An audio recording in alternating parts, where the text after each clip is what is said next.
এই ছেলেটিকে রেখে ছেলেটির বাবা চলে যায়, কারণ তার বাবা মিলিটারি অফিসার। সেজন্য ছেলেটি অনেক কান্না করে, কিন্তু তার দুষ্টু মা তাকে একদম ভালো জানতো না। তাকে দিয়ে ঘরের সব কাজ করাতো, সব খাওয়া দাওয়া তিনি খেত, কিন্তু তাকে খাওয়াতো না।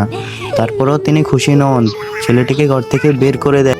আর তাই এখন সে কি করবে? সে এখন রাস্তায় রাস্তায় দিন কাটাচ্ছে, এই ঝড় বৃষ্টির মধ্যেও।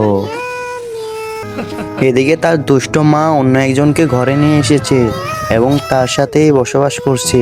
কিন্তু ছেলেটির বাবা যখন কল দেয় তখন বলে ছেলেটি নাকি ঘুমোচ্ছে, কিন্তু ছেলেটি এদিকে রাস্তায় দিন কাটাচ্ছে। এক ভদ্রলোক তাকে কিছু খাবার দিল এবং ছেলেটি সেগুলো অনেক মজা করে খেলো। খাওয়া দাওয়ার পর ছেলেটি তার বাবার জন্য একটি চিঠি লেখে এবং চিঠিটি তার বাবা পড়ার পর সে খুব রেগে যায় এবং সঙ্গে সঙ্গে সে প্লেনে ওঠে দেশে যাওয়ার জন্য। তারপর কি হলো সেটা জানতে হলে এই ভিডিওতে একটি লাইক করে চ্যানেলটিকে সাবস্ক্রাইব করে কমেন্টে নেক্সট পার্ট লিখে যাও।